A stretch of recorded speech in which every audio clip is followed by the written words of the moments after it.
The content in Orange Pill app are other Bitcoiners. We want you to go in, either find a Bitcoin event that you're going to go to in real life, or find another in real life Bitcoiner that's in your neighborhood. Treasury companies, stable coins, Bitcoin lending it's a lot of TradFi interwoven products being marketed. My concern that I have is, are fewer people buying spot Bitcoin, and maybe that's part of the price action too, and more people are buying strategy. You show somebody that you just transferred Bitcoin to them permissionlessly and instantly and for nearly a zero fee, that's the best way to orange pill somebody. We have lots of folks in Australia, Canada, the UK who are, looking at the headlines, what's coming down the pipeline for them. That's what we're solving for the future. Is I think we can make everybody's life better by connecting them with other people in real life.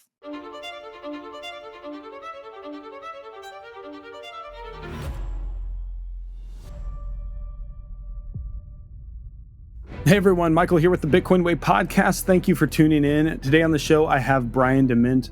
Brian is, first of all, a fantastic guy, but he is head of marketing at the Orange Pill app. He also has written several excellent books. We talk about the state of Bitcoin adoption. We talk about building the social layer of Bitcoin, everything he's working on. We even get to some of his side projects, his other ventures, including health and wellness. So I think you're really going to enjoy this episode. Hey everyone, like I said in the intro, I've got Brian here with me. Brian, welcome to the Bitcoin Way podcast. Michael, thanks for having me, brother. It's good to see you again. And we met before in person, but yeah, this is our first time online. Yeah, it was our first real sit down. So I'm excited to chat. So I think this is a question that we're going to start with that everyone has, because you see everyone talking about it online. You hear people getting frustrated, burnt out. You wrote the book on Bitcoin evangelism, called Bitcoin Evangelism. How would you explain sort of the way you frame that book and how you think about going to Orange Pill friends and family? Yeah, that's actually the genesis. The genesis of the book was rooted in that.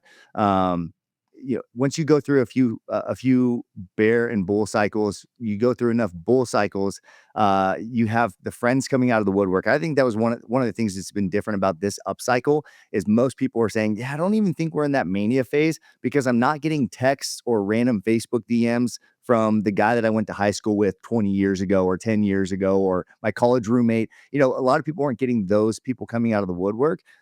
That's, I think, when you can kind of recognize when you're getting close to peak cycle is when that's happening. So I don't know any Bitcoiners that's happened to, or at least in mass. So I don't think we are that's just my cycle indicator.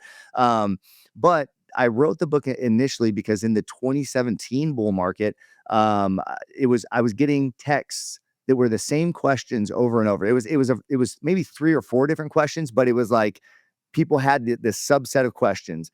And they wanted you to explain Bitcoin via text message. And how do you explain Bitcoin by text message? And then you don't have time to go and sit down and grab coffee with each one of these people. So I sat down. I thought, you know what? I'm going to write a 5-page PDF that's just frequently asked questions that I'm getting. And anytime somebody texts me, I'm just going to, hey, what's your email? I'll send you the PDF.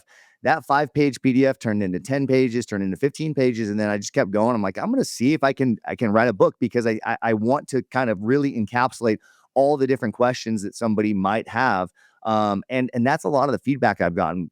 Side note with Bitcoin evangelism is when people read it, I get people to read it and they say, oh, I had a question and I was about to email you, but then I read the next chapter and you answered the question. And so I really tried to write it in a peel the onion way. And I think that that's how we most effectively evangelize Bitcoin to our friends and family.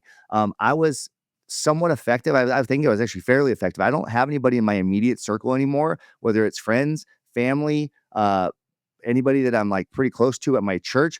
All of them are Bitcoiners now. And I think that's why I felt the conviction to write the book was these were effective strategies I used. And it was, I'll tell you, strategy number 1 is answer somebody's questions according to the person that they are. So if somebody tells you to explain Bitcoin to me, I'm always going to ask them a question first. If I don't know them already, if I know I'm talking to my stepfather and he's a gold bug, or my father-in-law who's also a gold bug, I'm going to talk about scarcity. I'm going to talk about the finite nature of Bitcoin because that appeals to them. I'm not going to talk about censorship resistance. I'm not going to talk about how the mining process works. I'm not going to talk about, consensus or any of that kind of stuff, or trustlessness. I'm not going to talk about any of that stuff because all it's going to do is confuse them. And as soon as they feel like they're starting to drift away on their understanding, then they're going to be lost, and they're going to want to push it off to another day or not revisit that conversation. So I want them to walk away from that conversation with a win. Whether they fully understand Bitcoin or not, I want them to think that I just sat down, had a Bitcoin conversation, and I absolutely know something about Bitcoin. So if all they walk away with is there's only 21 million Bitcoin, and what's the problem with fiat money? We don't know how much there is, or we don't know how much there's going to be tomorrow. We compare that to Bitcoin, where there's only going to be 21 million. That's a really easy thing for somebody to wrap their head around. Gold bugs, that's a really good evangelical point to them. Now, if you're dealing with your grandma, you go one generation up, and she says, "Well, I just could never trust my money to an algorithm." Or I can never, they wouldn't say algorithm, but they would say, "I can never trust my money to a computer," right? That's kind of, well, you can answer that kind of with an axiom. I would say, "Grandma, you every time you drive around town, when you drive through an intersection, you go 35, 40 miles an hour, 50 miles an hour through an intersection, and you don't think twice, but you're trusting your life, something far more important than your money, to a computer or to an algorithm." And what's happening is when you go through an intersection, you're going northbound, north and southbound have a green light. That means east and westbound have a red light.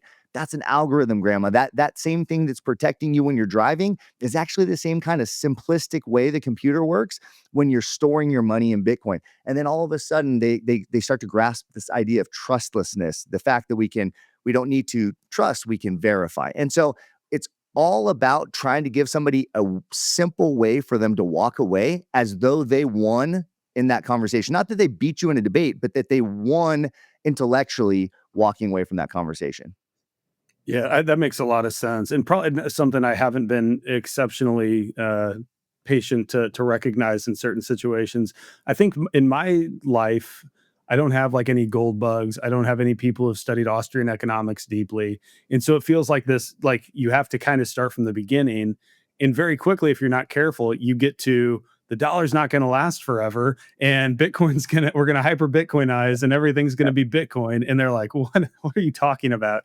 I'd be curious. So I think most people I think everyone has heard of Bitcoin at some point in time. And most people view it as like most non Bitcoiners view it strictly as like an investment. It might be something I dip my toes in, diversify my portfolio, kind of like how you would do precious metals or, emerging market equities or something like that. So I have this tendency to try ensuring that I'm reframing Bitcoin as money because that's what I believe it to be, not an investment vehicle. It's a savings technology. It's a form of money. Is that something that you try to do? Do you try to sort of show people like skate to where the puck is going a decade from now, 3 decades from now, or do you kind of avoid that aspect of the conversation until you touch on other points? Now, this is something I actually learned in teaching jujitsu. So I know we talked offline a little bit about my jujitsu school, and I'm a black belt in jujitsu. I own a school where we teach, and so just last night I was teaching a class of kids and a class of adults. One of the things I like to do, and not all jujitsu instructors do this, but I actually teach almost a bad version of the technique first so that the person can understand the position. So if I'm trying to teach somebody how to manipulate somebody's arm and turn it behind their back, I don't teach them all of the details about how to do it perfectly. I actually don't even teach them the details of how to do it if somebody's resisting. That's where people walk into the class, and if they got a big ego, they're like, "Oh, well, this wouldn't work on me if I'm resisting." I guarantee I could do it to you even if you were resisting. That's fine.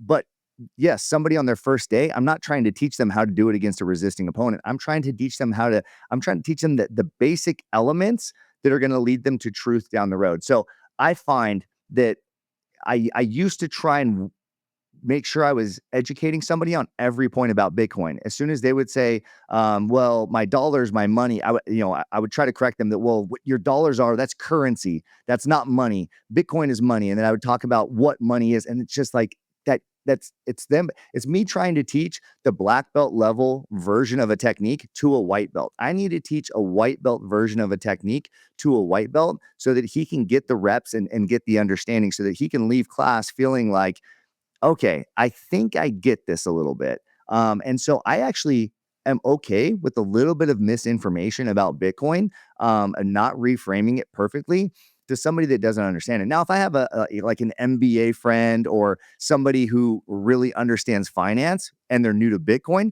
that's an entirely different thing. You can go a few levels deep with that person, but I'm not opposed to teaching or explaining something imperfectly. Like leave the analogy for them to simmer on it so that they're getting closer to the point isn't to get them to become a Bitcoiner right then. The point's to get them one step closer to being a Bitcoiner. And so what do you need to do to get them one step closer to Bitcoiner? Because if you get them one step closer to Bitcoiner, that means that you're going to have another conversation with them. If we burn that bridge, then we might not ever get that chance to move them closer. So I'm all about playing the long game. I'm fine with them not fully understanding it the first time. And yeah, I mean, it feels icky because it's like, man, I should have said this, this, and this. I should have added these other points.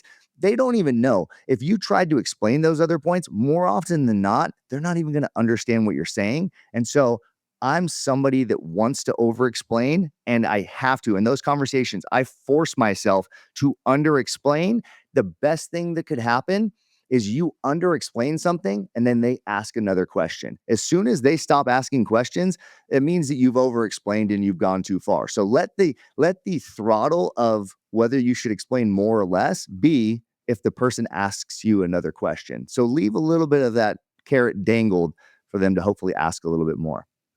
Yeah, it's hard to argue with the logic behind all of this. So, what else in terms of practical techniques or areas that you might focus on? Are there things you hit on in the book that would be worth sharing? I think people like an action point, like okay, this is like a protocol I can take away, and go use when I'm talking and having these discussions. Yeah, the last section of the book is it's called short answers to common questions, and there's one more chapter, short questions to uncommon questions. So like the uncommon questions ones is like if you have religious friends who think that Bitcoin's like the one world currency of revelation, right? Like that's the uncommon question. So we even have answers to things like that in the book.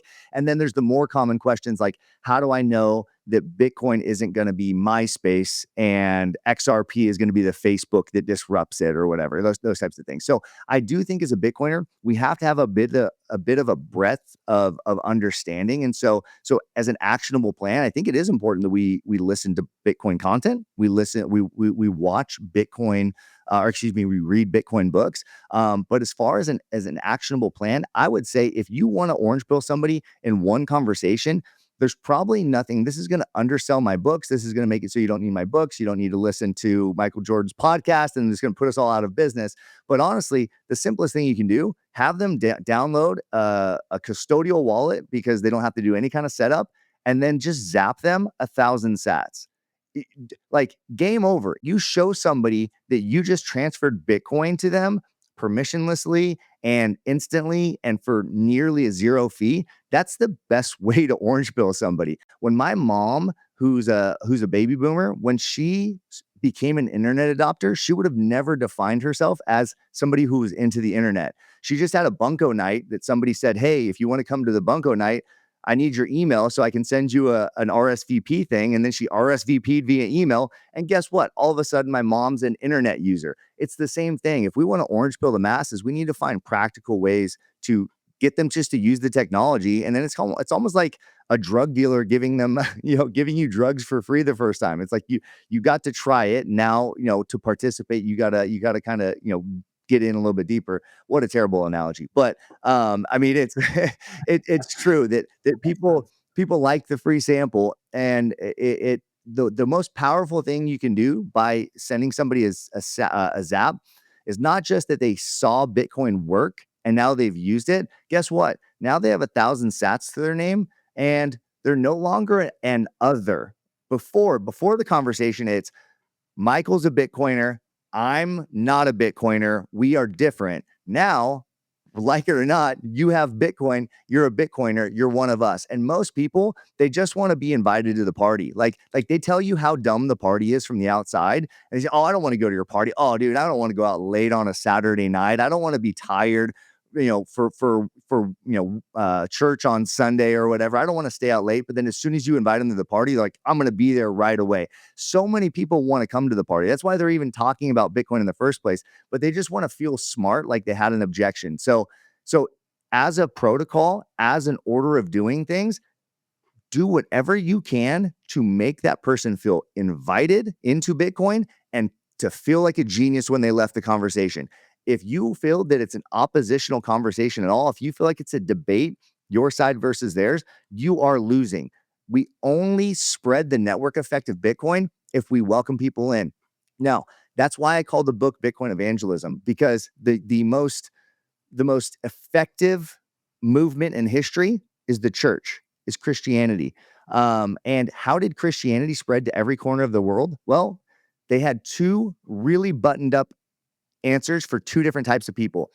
There was the atheist. There was a person who didn't believe in any kind of God. And so how did Christians, evangelical Christians, how did they witness to people who didn't believe in any kind of God? And then how did they witness to the pagan, somebody that believed in a higher power, but they believed in all sorts of other gods and stuff like that. And so evangelical Christians evangelized Christianity in a way that can have a buttoned up answer for those two types of people that welcomed them in, they weren't oppositional to those two types of groups.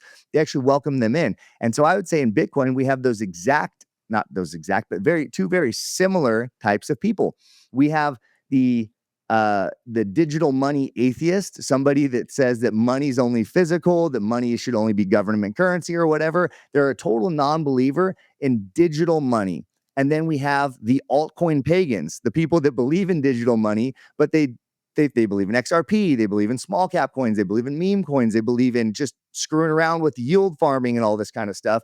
And so how do we, if Bitcoin's going to win, and if Bitcoin's going to spread to every end of the world, every edge of the world as money, we need to find ways not to try and win and debate against those people. We need to find ways to invite those people in. And again, the easiest way to do it is to exchange money with them. Buy something from them in Bitcoin. Send them 1,000 sats just for free in a zap. Try to find a way to bring them into the fold that makes them feel like they won, that you weren't in opposition with them, that makes them feel like they won. So that's just the most effective way to evangelize, is to, yes, make your points, but make the points in a way that you make the person feel like they came to that conclusion on their own. Yeah, I like that a lot. So it's funny enough, I was in no way orange pilled by Andros Antonopoulos, who I think most people were touched by in some capacity. But I've been trying to pull together some resources, found some old videos of him that I've been watching, and they are fantastic. I completely understand the hype. But one of the things he does is, like, all these live presentations back in, I don't even know, 2013, 2015, is he asks everyone, how many of you have a wallet on your phone? How many of you don't? Find someone who has a wallet, have them send you some Bitcoin. And like he immediately engages them before he begins his talk on what Bitcoin is to begin with. And that's probably something I have not done very effectively, is just, hey, let me send you some money. I think maybe my reluctance has been in an age of Venmo. It's easy for people to not fully appreciate what they're witnessing when I exchange that value. Like, it's like, oh yeah, like, this is like Venmo. You can send me money like you can send me money on Venmo. Sure. And it's like, well, you don't understand all the intricacies and the underlying mechanisms by which Venmo works versus Bitcoin. And it's a very powerful thing, but we'd have to get into a whole conversation about that. Do you think that, Maybe like, that's just a mental block. you've seen people say that, or you're worried that people would say that? It's not that I've seen people say that. It's that I suspect it would be like one of the roadblocks for them, is like, oh, so it's like Venmo, but it's just a different kind of money or something. Yeah. I think Which is maybe a foolish concern to have. I think it's a fair concern, but that's not my experience, because I do this a lot. As I send people their first, I have employees that I send them their first Bitcoin to. And yeah, that's like usually not the question. I think they're just like kind of like, oh, okay, that's different. I thought I had to do this mine. I mean, people think that they have to mine Bitcoin in order to get a transaction. Like that's the most common thing. They have these misconceptions in their head that I heard about this mining thing, so I'm supposed to plug into a computer that does it. I'm also supposed to cold store it, so I don't know what that means. And so they think they're supposed to all do all that just to get it sent to them. So I think in their mind, if it was as simple as Venmo, that would actually be pretty cool because if there's another option. Now that for us, that frustrates us because it dumbs it down. Like you said, there's all these other intricacies, but in their mind, Venmo is actually a pretty awesome solution for sending money. So if we can at least get it to the world to be as accepted as Venmo, that's stage one. I guess that's actually a perfect example of what I was talking about of like teaching a white belt technique, right? The black belt understands that it was permissionless. The black belt understands that you could have sent $1 billion at that same speed to anywhere in the world, right? Which you can't do with Venmo. The black belt understands that in that Venmo transaction, there's actually 5 parties involved. There's the originating bank, there's the payment rail, there's the receiving bank, there's Venmo, right? There's the end receiver. We understand there's like 5 parties involved. The white belt level understanding is like, oh, okay, well, Bitcoin's pretty simple. I send it from here to there. And that's why it feels icky because I didn't get to explain Bitcoin perfectly. But if today they walk away thinking it's as easy as Venmo, but then tomorrow they hear from somebody else that this whole like digital scarcity thing and how, well, actually the 5,000 sats that I have in my wallet, like that's a certain percentage of all the money out there and it's not getting diluted, like that stuff starts to click over time. And I think that's where like when we talk to our friends and family, we wanna go in harder. But we just got to like learn to back off. Like, okay, they say it's like Venmo, and I want to go harder, but just leave it there today. Let it feel a little icky for me because now they're one step closer. The other thing I do is I really try to make it showy when I send them that. I want to try and make it feel like it's not Venmo too. So I'll say stuff like, did you see that? Like everybody told you that when you sent Bitcoin, by the time you received it, you couldn't pay for coffee because it would be cold by the time you got it. Well, look how fast I send it to you. And by the way, if you were on the other side of the planet, it would have came just as fast. And we did it without anybody else giving us permission to send that money. And that's so much better than your Venmos or your PayPals because there are middlemen. I mean, if you want to go that one step further, you can. But I try to make a little flash and pomp about it, but not overdo it. More just to make it exciting. And yeah, I'm pretty comfortable with walking away feeling a little icky that I didn't get to perfectly explain it. Yeah. So if I were to maybe summarize, meet people where they are and don't tell them to have fun staying poor. Yeah, that's right. That's right. So, okay, I've got to ask though, is there anyone in your life who either was or has been, is today a tough nut to crack on this, where they have like some objection that you've had a hard time overcoming, or maybe eventually you did, but took a longer time than you were anticipating? Not that I can think of. And I think what's also cool though is Bitcoiners be willing to play the long game. If you've only been in Bitcoin since 2024, guess what? Your friend group, they don't give you a whole lot of equity in terms of like, oh, you called this a while ago. I have the benefit of I've been telling my friends and family about Bitcoin since 2014. And so every time the market goes up and they remember that Brian told them to get it at $250 or $500 or $1,000 or like they remember the first price that I told them about it. And so they remember the objections they had back then. So yes, there are people who in that cycle had objections that I couldn't crack, but it was always things that like I would answer it for one person and they'd be like, "Oh, that was a great answer." And then the other person was like, I would say the exact same answer and they say, "Oh, that doesn't make sense." Right? And so it was more that person just kind of wanted to be pushing back against it. But because I've been calling it to my friends and family, like, you got to get it, you got like, dude, just pay attention to this. The price itself vindicates you over time. The adoption vindicates you over time. All of my friends who were conservatives that were just like, oh, this Bitcoin stuff's crazy. Well, now Trump's talking about it. Now, there's a strategic reserve and all these things. The more adoption Bitcoin gets, it will vindicate you over time. And you'll recognize that those objections that people had, like the guy, my friends that said, oh, well, how do Bitcoin's not going to get usurped by another crypto? And like here we are now, and they're kind of low key Bitcoin maxis. And I never answered that question effectively to them. Like I answered it what I think is effectively, but that didn't in the moment switch them over. It was the the long arm of time that just kind of made them realize that they were in the wrong camp, and they were starting to get on the wrong side of history. So yes, if you've only been telling your friends and family, not you, but I'm talking about the audience, if you've only been telling your friends and family for the last like 12 months, they're going to think you're new to this and that you're just on the hype train. But once you've been in it and you're looked at as like amongst your friends and family as the OG Bitcoin person, which might only be 2 years, right? Or 3 years in your friend circle and your social circle, that will also vindicate your point. And I think that that's almost like taking down every single wall. I can't think of somebody. I mean, I go to a pretty big church. I'm on the finance team of my church. I was on the board of my church before. I can't think of one person that is like still in the camp of I don't hold any Bitcoin. I mean, I think they've all acquiesced at least some, and whether I answered the question that knocked it out of the park for them, or whether they were just like, well, I don't want to be the only one that's not on this gravy train. Like they've all come around. And it's not because I'm exceptional, but it's because I put myself out there, and then Bitcoin does the rest of the work. I mean, that the biggest lift has been done by Bitcoin for making me effective at orange pilling people. So if I were to append a bit to my summary of your view, also lower your time preference Yeah. and be patient, play the long game. Play the long game. Um, no, I think that's fantastic. So let's talk about the Orange Pill app, what you're working on. You and Mateo doing some awesome stuff, and the rest of the team. I know you've got a good group.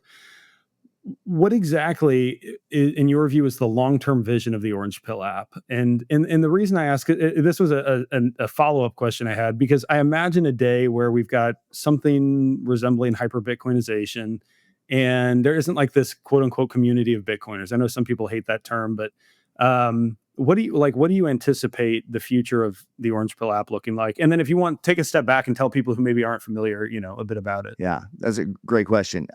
We literally just had right before I got on this, I was wrapping. I by the way, for all those who don't know, Michael was very flexible and allowed us to move this interview back about 30 minutes, because we were doing some like deep discussion for Orange Pill app this morning as far as like some of these issues specifically. For those who don't know, Orange Pill app is a social network for Bitcoiners. Now, I specifically say social network. We're not social media. Our goal isn't to get you to like log in like X and just to scroll and look through content.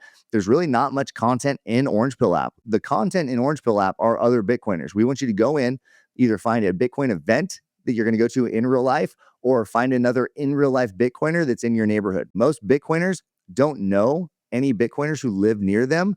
That's the problem we're trying to solve for. We're trying to help Bitcoiners either participate in the local Bitcoin economy, or to just engage with other Bitcoin meetups that they didn't recognize were there. I have two new guys in my city that are Bitcoiners that I didn't even know. These guys are within like a few miles of me. We've grabbed coffee, we've hung out. I've probably met in my city over the last couple of years, probably an extra like 15, 16 guys that are real Bitcoiners that are just regular dudes. Some of them come to my businesses now. I go and there's, some of them are like, one's a plumber, one cuts hair. Like, they're guys that I actually have economic ties to and economic connections with now, just because I met them in real life. The power of a handshake and looking somebody in the eye in real life is kind of something a little extra that we just don't get online. I think online connections are important, but Orange Pill app is specifically focusing on in real life connections. Now, if you think about the future of where things are going, I think that's a really good question.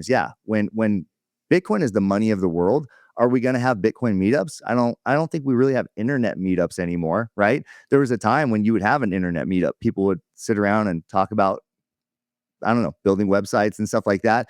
You might have business conferences kind of like that, but I think that the way of the Bitcoin conference might go away at some point.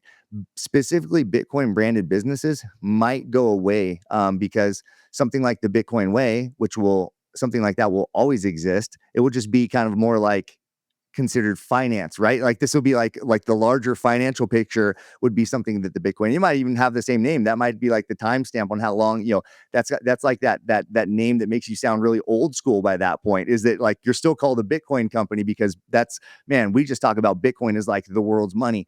But yeah, all the Bitcoin companies will have to have a more universal appeal, because I think everybody will be a Bitcoiner to some degree. And what we're trying to solve for in the long term is what I just said that we're solving for in the short term, is in real life connections.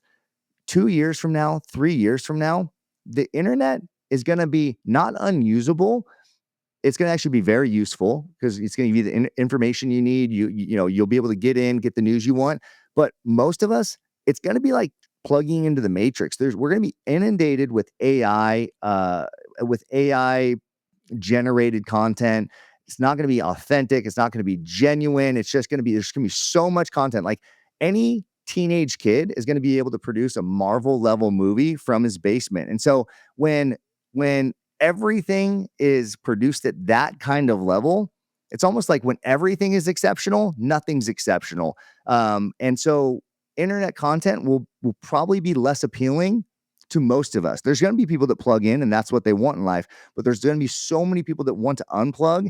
And I think the future is offline. I really do. We're all going to need the internet for finding a place to eat or doing all the things that we do on the internet, maybe getting a little bit of our information from it. But outside of that, I think people are going to gravitate more to offline. I mean, you think about something, this happens in every generation as technology gets better. Back in the day, if you went 200 years ago or 300 years ago and you went up to a farmer and you took him in a time machine to 2025 and you took him to a gym and you walked him around, he would be absolutely confused as to why people are lifting heavy weights for fun. He's used to lifting bales of hay, and he's used to lifting sandbags and all these heavy things because he needs to do it for his job. And now we've taken lifting heavy things and it's like a pastime for us. That's because technology has gotten so good. It's made our lives so cushy that we have a desire to go back. Our bodies are, we crave this idea or this concept of doing difficult things. It used to be our work, and now we've got to make our fun things difficult in order to like satiate that human desire. And so, yeah, as things get more synthetic and as things get more digital, I believe, and Mateo believes, in the Orange Pill app, we believe that the world's only going to want in real life connections even more. I mean, this is echoed by Sam Altman. This is echoed by most of the AI people, is that the future is offline. And so I believe that we can use online tools to help people to basically be a supplement so that people can go offline and live real experiences. I mean, all the best experiences, all the best moments of your life were in real life.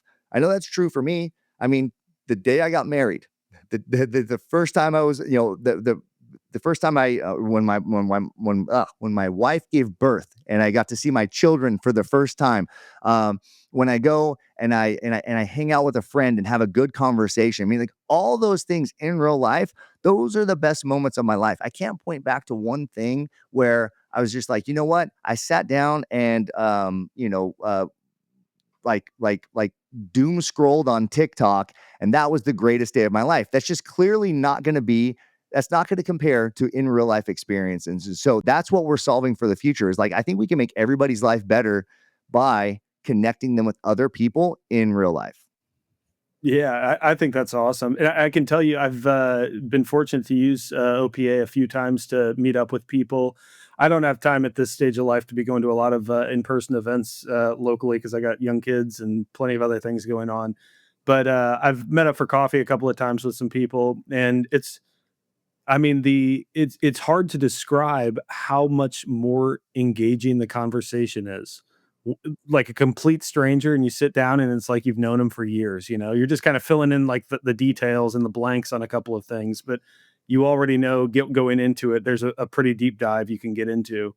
And I made a friend here in town just in the last year. It wasn't on OPA, but he's the only other Bitcoiner I know in like near me that I have any like close connection to. We went to Las Vegas together where you and I met, and we talked the entire 3-hour flight out there. And I told him, I was like, there are like, I can count on less than a hand how many people I could talk to for 3 straight Yeah. hours and it would, remain interesting. Right. So I think people need to get out there and use it. Yeah. Is that in your view, so you mentioned one other thing that to me seems like an incredibly positive externality of something like OPA, and that is building the circular economy.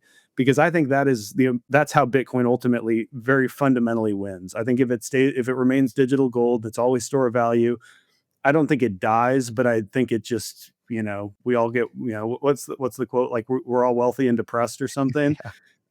I think we need it to be used as currency as well. Is that something you're seeing a lot of? Is these connections are made on OPA that people are finding? Oh, this is a farmer who can sell me, my beef, and this is someone who could cut my, to your point, could cut my hair, and a plumber. Is that like, are those the connections that you're seeing being made every day? Oh, I mean, it's incredible. I mean, I think when Matteo founded it, this idea, it was really, he was originally solving for the problem of most Bitcoiners don't have other Bitcoin friends in real life.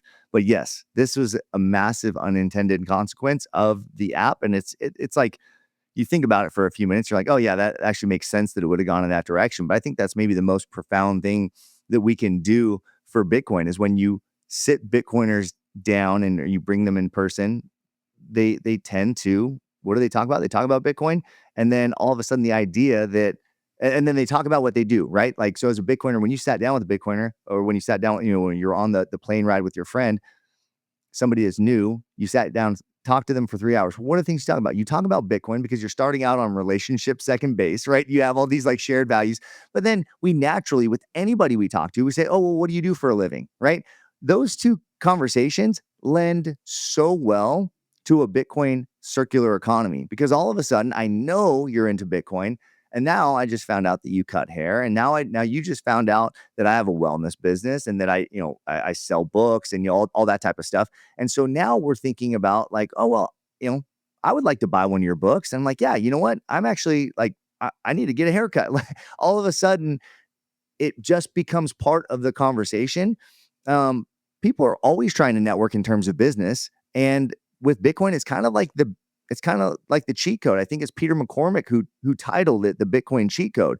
And if for anybody that doesn't know what that term means, what he's referring to is, and he's talking about with his soccer team, is that you get people that wouldn't normally be customers of yours, or in his case, fans of his soccer team, unless you were that Bitcoin soccer team or unless you were that Bitcoin barber. So, for example, my barber, I travel 30 miles to go to my barber. Originally, I have two barbers. I have one that's very close now, but I have the first barber that was a Bitcoiner that I ever went to. I would travel 30 miles to get to him. And that's in Southern California. That's like a 90-minute drive in Southern California just because I wanted to spend Bitcoin on haircuts. And so think about that. I passed by hundreds of barbers on the way to get to this barber, and he got a customer from 30 miles away. Well, what's the typical radius of a barber's scope of customers? It's typically a 5 mile radius. He's going to get people from 5 miles around him. Well, Bitcoin enables him to get Bitcoiners from up to 30 miles away because it's not just that I want a haircut. I want to be able to spend my Bitcoin because I believe that that's an investment in the circular economy. And guess what? The thing that I've found, and this is what we're finding over and over again, is that because most people's objection is, screw you, I'm never spending my Bitcoin. I'm going to hodl my Bitcoin. Like, how dare you tell me to spend my Bitcoin? Well, guess what? We found this, and it's not just my own story. It's all the Bitcoiners that are on Orange Pill app that are spending Bitcoin in this parallel economy. If you spend Bitcoin in the parallel economy and you accept Bitcoin, guess what? You tend to stack more sats because what happens in the fiat economy? At the end of every month, if you're doing it right, your income should be higher than your expenses. The same thing should be true in the Bitcoin economy. If you're spending less than you're earning, you're actually stacking more sats. So yes, if you want to stack more sats, spend some Bitcoin. I kid you not, that is absolutely what will happen. And so just start accepting Bitcoin, put yourself out there, change your X profile or your primal profile or your Orange Pill app profile just to say that I'm the I'm a computer programmer who accepts Bitcoin, or I'm the Bitcoin computer programmer. All of a sudden, put yourself out there to the world. I accept Bitcoin. Somebody pays me fiat for what I do. Well, guess what? Somebody will pay you Bitcoin for what you do. And then as soon as you start getting jobs in Bitcoin and you turn around and spend your Bitcoin with other Bitcoiners, you're making economic connections that help you find other people who spend Bitcoin, which again expands your pool of people who will turn around and spend Bitcoin with you. The analogy I always use is there's there's two types of people in the internet economy. You go back to the 1990s. There's two types of people that got rich from the internet economy. You had people that hodled domain names. They bought and sold or traded domain names. And so they would buy like business.com or pets.com. They would hold it for a couple of years and then sell it for millions of dollars. They got rich. That's awesome. But then there was guys that helped build the internet economy, like Elon Musk, Jeff Bezos. They weren't just trading domain names or hodling domain names to try and get rich. They wanted to build the economic system of the internet. And guess what? They did. They built PayPal. They built Amazon. They built these incredibly smart and sophisticated internet economy companies. And now they didn't just make $15 million. They made like $300 billion. Like it's completely different if you're somebody that's just looking to buy and hold or buy and trade Bitcoin versus somebody who's participating in the Bitcoin economy. The people of tomorrow who are going to be the most prominent people in Bitcoin, I believe, are the Bitcoiners who are most active in the Bitcoin economy. I love that, man. Let's leave it at that because I think it's a good place to good pitch for OPA. And for anyone who's listening, seriously, if one of my favorite things about your business model is there's a paywall. It's not expensive, but you are no longer the product. You get to actually use the product, which is completely antithetical in the social networking, social media space. So I love what you do. Alrighty, so I want to give you an opportunity here to choose your own adventure because a lot of hot topics in Bitcoin today. So the few that I came up with: knots versus core, mining centralization, state of Bitcoin adoption, just broadly, like what your thoughts are, where we're at, and then of course everyone is always talking about price. We've had a lot of sideways price movement, very low volatility, which should excite Right. some of the TradFi folks. But I would be curious if there's one in particular or something else that you'd like to discuss, and let's dive in there. Yeah, I think state of Bitcoin adoption is the one to talk about. But I'm actually curious. I know this is like rude if I go on somebody's show and then I ask them the question. Um, Go ahead. I was like legitimately curious as I was like kind of prepping through for today's show and what you guys do on your end of things. I mean, you guys are probably the most like one of the most important companies to ask. What do you think about the state of Bitcoin adoption? Because you guys are like boots on the ground in terms of this. What's your take on that? I mean, overall, I would say we're busy, and so I don't know. It's hard to pinpoint. Is that because Bitcoin adoption is just flourishing, or hopefully, at the very least, what we're seeing is more and more people they've heard "not your keys, not your Mm, coins" often enough that they are migrating into 100% self custody, which is what we train on. The other reason we're busy, though, honestly, is an unfortunate reason, and that is one of our services is a Plan B residency in Panama, and we have lots of folks in Australia, Canada, the UK, in particular, who are looking at the headlines, what's coming down the pipeline for them in those countries and in those jurisdictions, and they're saying, I have to either get out now or have a really readily available way to get out when the time comes. So my general sense is I think Bitcoin adoption is growing. And if we were talking about like the conference numbers, offline before, if you just look at that sort of thing, if we look at the schedule that our team has, I mean, we're swamped. I think it's growing. I think what is unclear to me at this point, not to go on like a rant that probably my listeners have heard at times before, is the newer class, like the most recent classes of Bitcoin adopters. What is their perception of what it means to be a Bitcoiner? Because, like we talked about in Vegas, with Vegas, um, treasury companies, stable coins, Bitcoin lending like it's a lot of like TradFi interwoven products being marketed. And my concern that I have is, are fewer people buying spot Bitcoin, and maybe that's part of the price action too, and more people are buying strategy, or something that they think is what it means to be a Bitcoiner, because that's what they're seeing and flooded with at conferences and on social media and that sort of thing. So that was kind of a long-winded answer. I don't know if I directly addressed, Yeah, you like did. a particular trend that I see, but it's just some general observations, I would say. I mean, it's almost like it is like a profound thing that you're saying, though, is that just grinding upward growth feels normal. You're like, yeah, we're slammed, and we're like, people are moving and using Bitcoin to escape tyranny. And it's like, yeah, that's just like another day at the office. I mean, it's pretty like Yeah. Bitcoin's winning. I mean, that's rad. I mean, that's really cool to hear. Um, That's a good way of framing it. I think people are waking up, whether they can pinpoint the problem of fiat and back into that as the reason they need to flee into Bitcoin or into a new jurisdiction.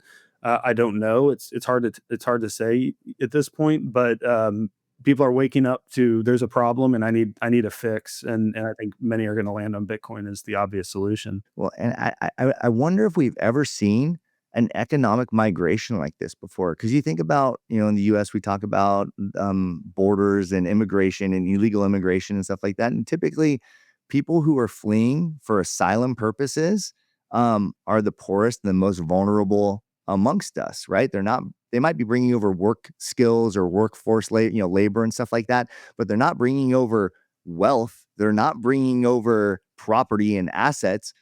But if you're getting wealthy Australians that are fleeing and going to El Salvador for asylum, it means that you're transplanting people that have buying power and capital that are being, so it's not just capital that's going into a country, it's people who can manage capital effectively moving into a country. This might be the most unique type of economic migration that we've ever seen. I imagine there's going to be history books written on it about this unique time in history about when rich people fled.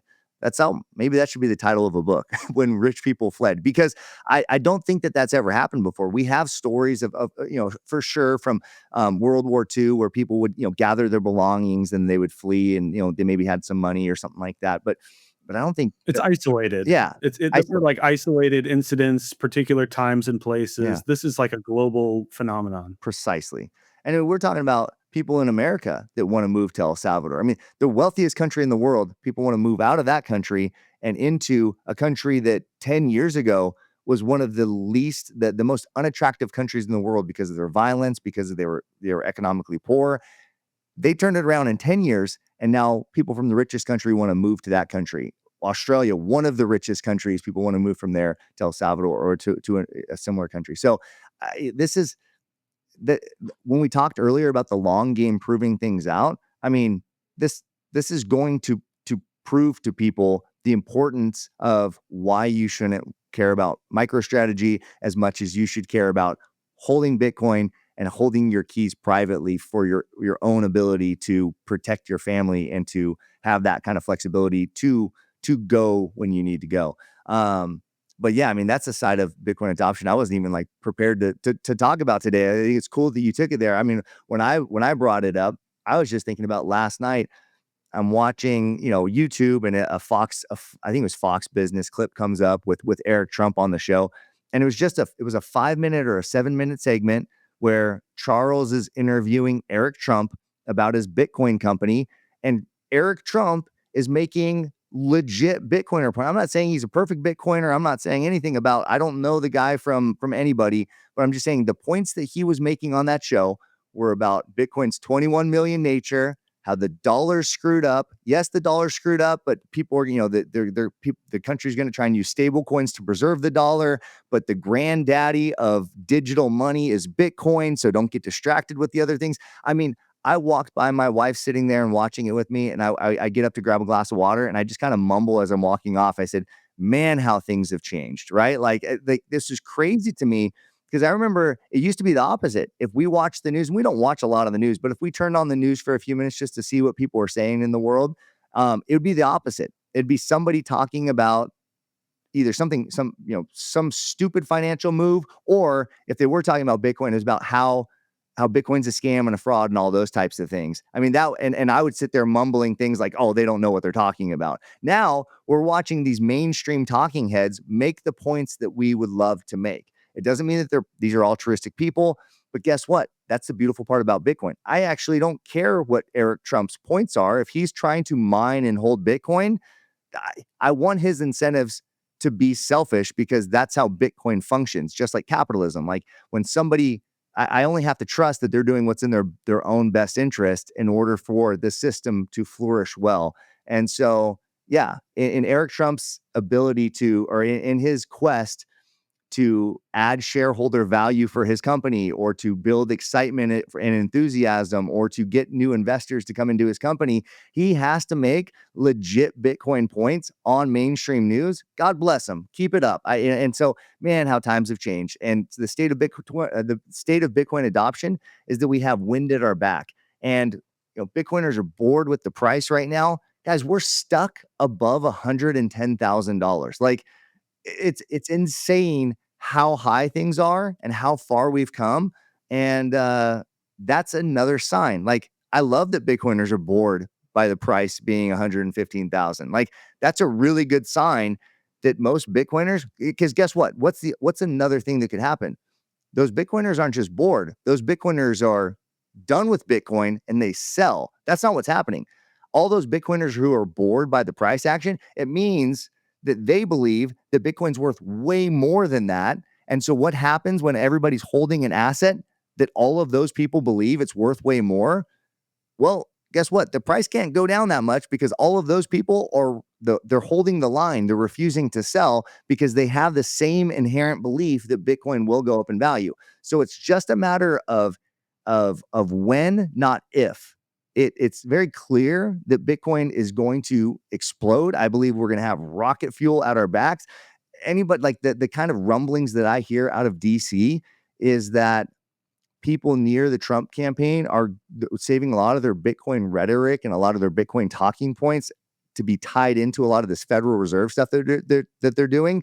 And Q4 of this year is going to be gangbusters in terms of the Trump administration, Congress, talking about pro Bitcoin rhetoric, I guess is the best way to say it. And I think that when Trump, whether you like him or hate him, when he starts to talk about something, he moves markets. When Trump starts to talk about something, he changes public opinion.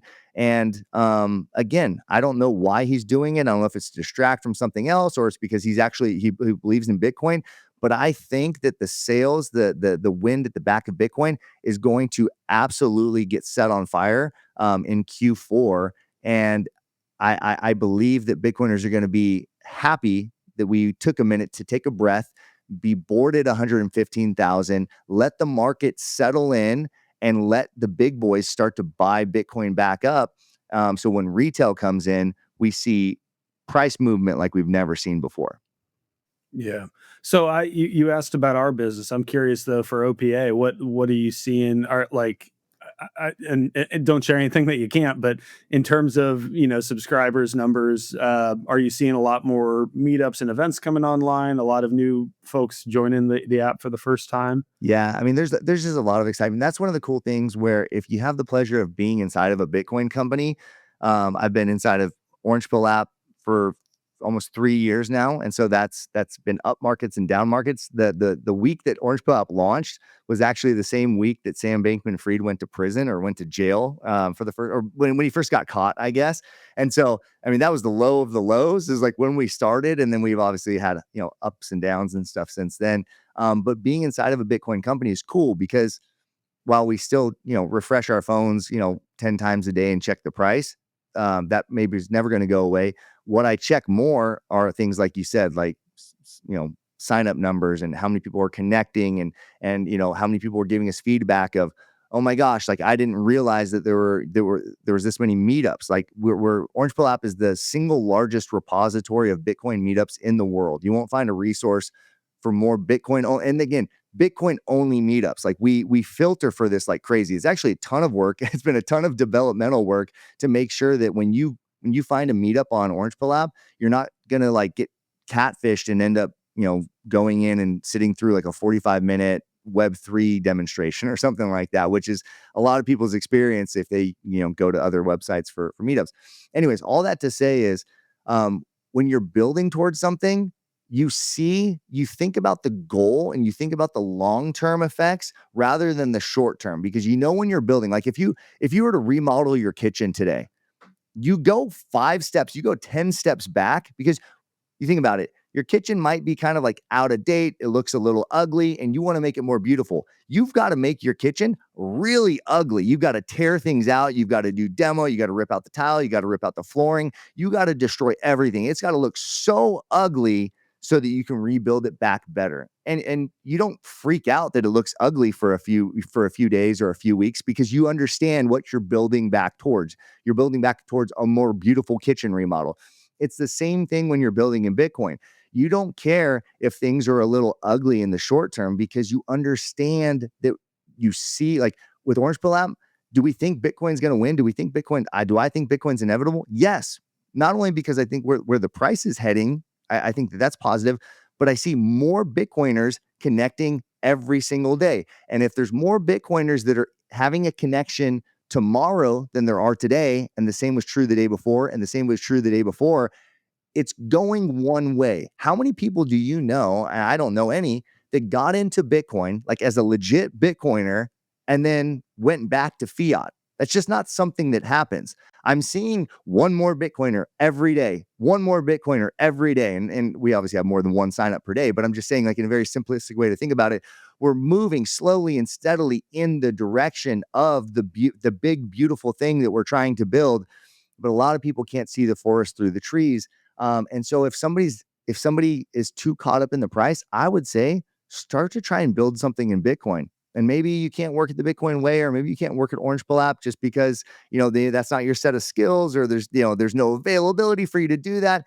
And you don't want to start your own Bitcoin company. Again, just build in the Bitcoin parallel economy. Just start accepting Bitcoin. That is building in Bitcoin. If you are exchanging Bitcoin for goods and services, even if you spend and replace, like, don't take it out of your stash, just like spend $20 of Bitcoin and then go buy $20 more of Bitcoin. That's fine.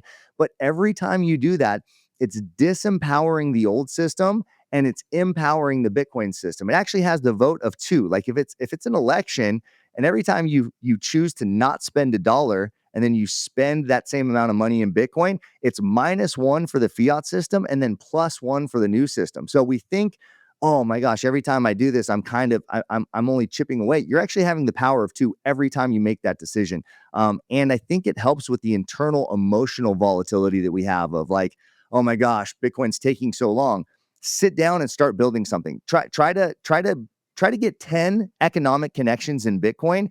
If you spend the next 4 weeks trying to find 10 people with whom you can exchange Bitcoin with for goods and services, I bet that you will feel really fulfilled, and you will understand that you have actually, like, brought us 10 steps closer, or maybe 20 steps closer to hyper Bitcoinization. And that will feel really good, and you will care much less about the daily price action.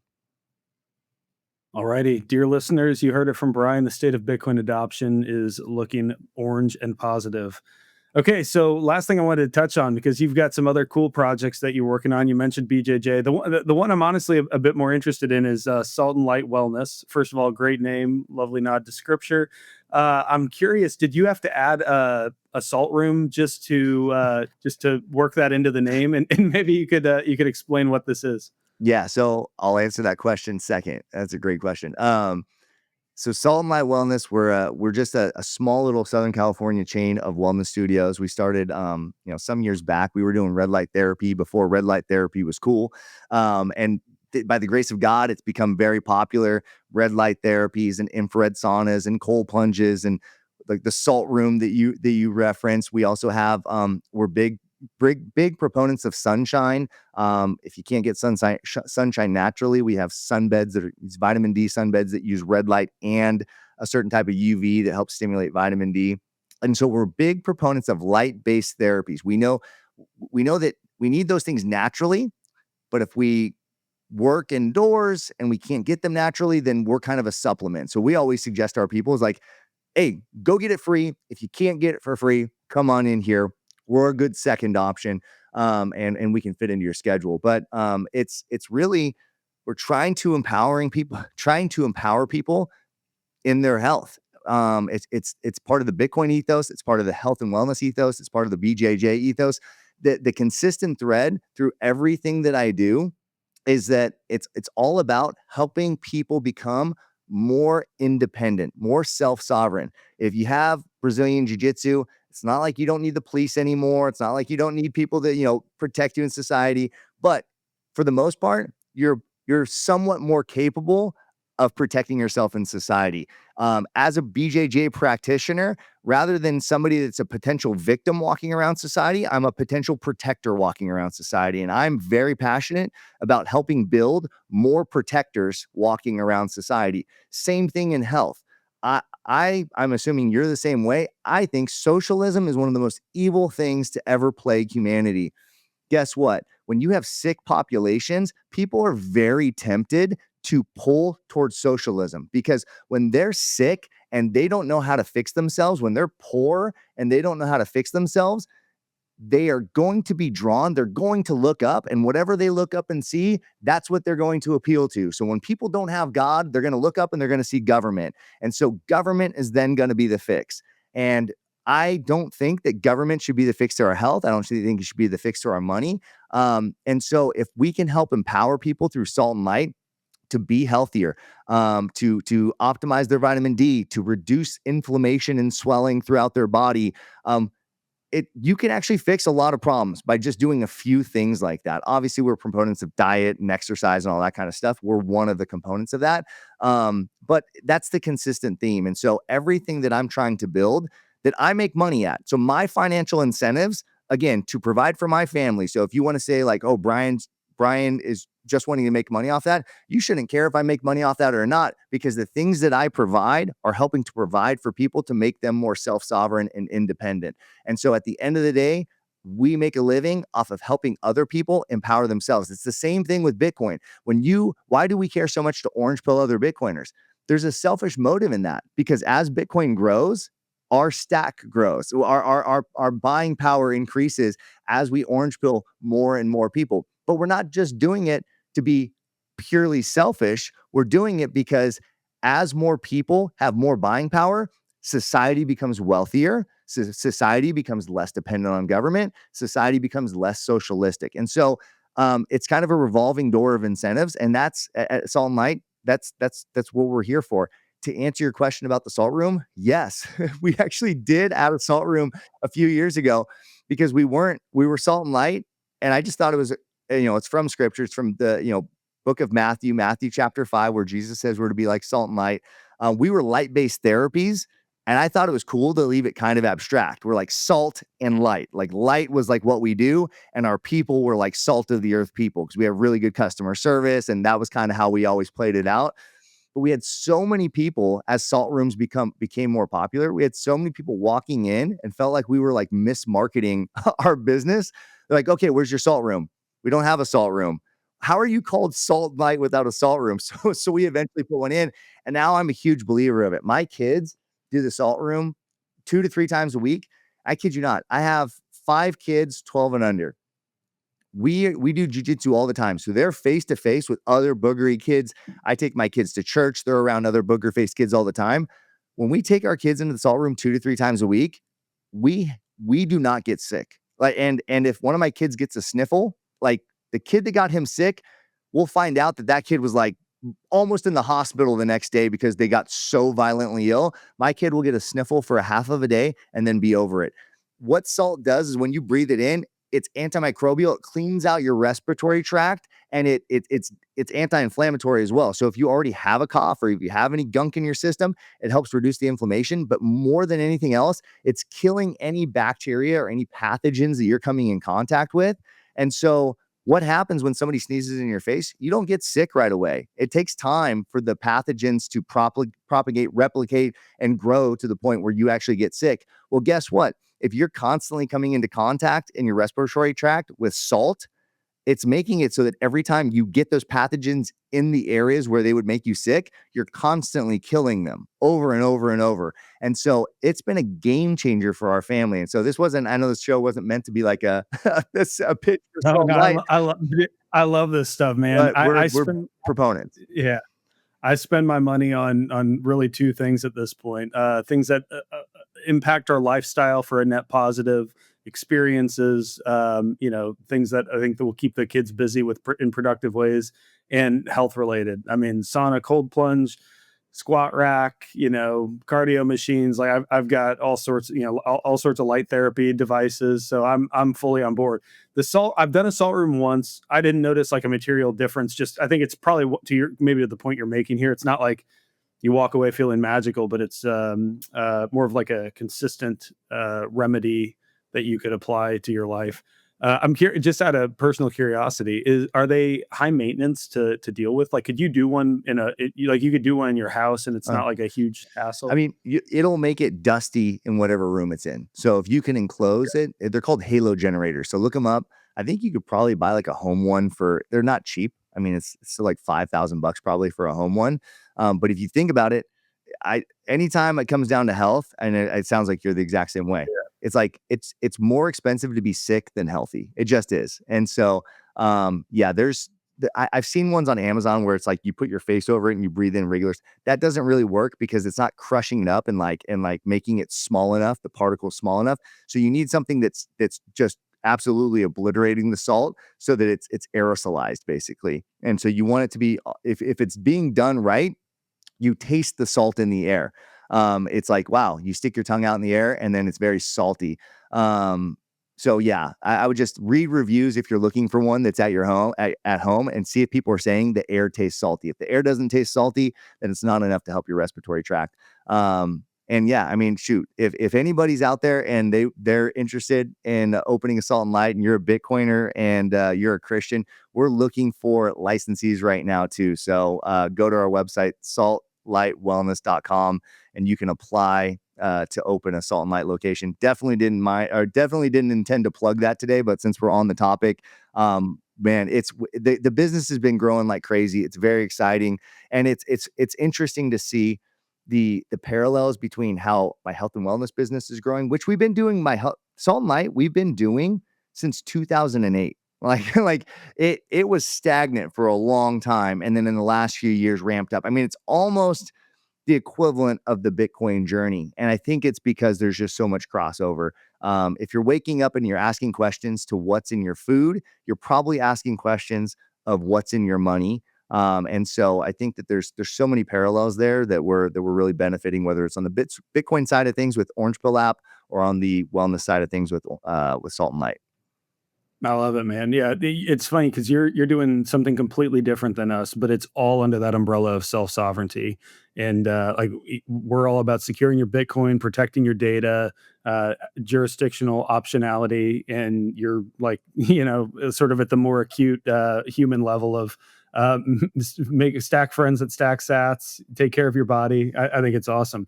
So hey, here is your opportunity to shill.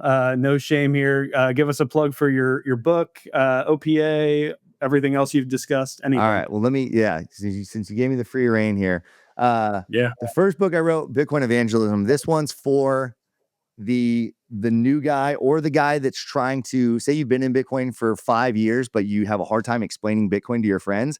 The goal there is to break it down for Bitcoiners to be able to effectively explain Bitcoin to other people. So if you need help with analogies or you need help with tactics for evangelizing Bitcoin evangelism is good for that. Then the other one is called Parallel. My second book is about the parallel economy. So I'm very, very passionate, and that's hopefully part of the case for the parallel economy in Bitcoin. The most pushback I've ever gotten is when I advocate for people to spend their Bitcoin. That is like a sacred cow that you don't ask Bitcoiners to do. And so I get a lot of pushback on suggesting that people spend their Bitcoin. But again, like I said earlier, I would bet 1,000, I'll bet somebody 1,000,000 sats that if you go out and you start spending sats, you will earn more sats by the end of the month. I promise you that will happen. Prove me wrong if it doesn't. But The other thing we do obviously is Orange Pill app.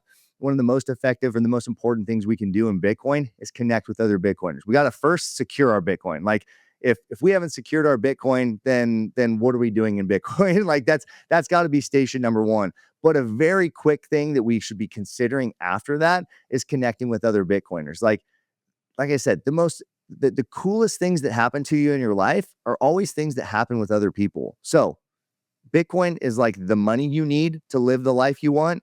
But the second part you need is like real friends to live the life you want, real family to live the life that you want. So I highly suggest you find those people. And I've made legitimately good friends through Bitcoin. And they're like they're not Bitcoin friends anymore. They're just my friends that I've made from Bitcoin. But I would have never met them if it wasn't for Bitcoin. And we have so many people that DM me messages with that exact same sentiment of we're not a dating app, but we've actually had people meet their spouse and get married through the app. So if you can, I would say that's the most important type of relationship you could make, right? Is with your spouse. So if we can help you find the most important relationship in your life, surely we can help you find easier or lesser types of relationships like friendships and buddies and things like that. So if you want to find other Bitcoiners, you want to get plugged into Bitcoin, you want to feel like you're helping build in Bitcoin, just being part of the Bitcoin social layer will help you build in Bitcoin. Let me give one quick story. We had 2 or maybe 3 years ago now, we orange pilled Congress, meaning that we took 535 copies of the Bitcoin standard to the Capitol building, and we went around and passed it out to every congressman and every senator. And the way we did that, because we only had like a 4-hour window in which they would let us walk around the Capitol, we had literally Red Ryder wagons full of the Bitcoin standard. And we got permission to walk around the Capitol with these things and go to every office. The only way we were able to get 535 copies passed out to every representative in the US government was because we found all the in real life Bitcoiners in the DC area and they all helped us. And so we were able to, this was, I mean, I don't want to say that like we helped like change the country for making this was before we had a Bitcoin reserve and all that kind of stuff. But I will tell you that Orange Pill app and the Bitcoiners who live in the DC area that are on Orange Pill app gave a copy of the Bitcoin standard to every representative in the US in Congress and Senate about 9 months before we got a Bitcoin reserve talked about. So say what you will, but if you want to build in Bitcoin, being with other Bitcoiners is probably going to lead to experiences you would have never been able to participate had you not done it. I love it, man. Hey, I do have one more question for you. I don't know why I blanked on this because that's what I ask at the end of every show. So I forgot to warn you about this too. What is an unpopular opinion that you have? You get bonus points if it offends some Bitcoiners. I believe that Gresham's law is dead. For anybody that doesn't know what Gresham's law is, it's this idea that people say that when you have good money and bad money next to each other, so just forget about the terms currency and all that kind of stuff, is that people will spend the bad money and hold the good money. Well, I think in the short term that's true, and we see that with US dollars versus Bitcoin, right? People prefer to spend their US dollars and then hold their Bitcoin. And what most people will cite throughout history was when governments debased their coins. And so you'd have 2 gold coins sitting side by side, but one might have been 50% gold and the other was like 99% gold. So clearly you could tell one was weightier, but that's when you had very similar currencies next to each other.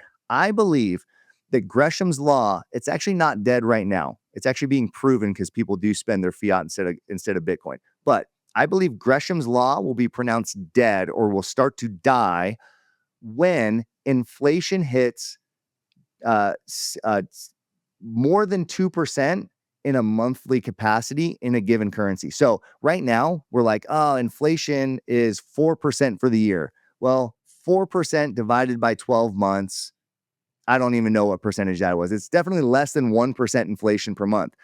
I believe this because people, they don't think about their finances in terms of annually. They don't think, oh, I have $10,000 in the bank. There was 4% inflation this year. I lost 4% of my money over this year. People don't think in terms of annual money. People think in terms of monthly cash flow. So as soon as something becomes a monthly recurring expense for them, that starts to affect their financial behavior. So as soon as you start to lose 2% per month on your buying power, 3% per month, 4% per month on your buying power, you no longer see the bad money as something you want to be in at all. I believe that's when people will start to get paid in Bitcoin. That's when people will start to bypass the US dollar as much as they can. If they do get money, they will spend it immediately because they will try to spend it to get into Bitcoin so they have no exposure to the US dollar. So I don't know. I don't know where you're at. I don't know where people think actual inflation is at, but I think we're probably not too far off from monetary stimulus that's coming up. We're seeing lowering interest rates. And of course, we know what that's going to do to actual inflation. I think in the next couple of years, we're going to see an inflation that's somewhere over 1% per month. And now, in the mind of everybody, it's going to be a monthly expense to people in inflation. And I believe that's when Gresham's law will become irrelevant. Yeah, I would need to sit on that, but it makes a lot of sense to me. I don't think Gresham's law has, because of the reasons you outlined, has always made sense to me. I understand in the short term why we see that playing out, but I think that's perfectly reasonable. All righty, man. Well, you already gave your hand off, but I think people know where to find you. But you've got Twitter. You've got any other places that you'd mention? Yeah, honestly, please send me a message on an Orange Pill app. Like, I love chatting with people on Orange Pill app and also getting people connected, because I think it feels weird to people.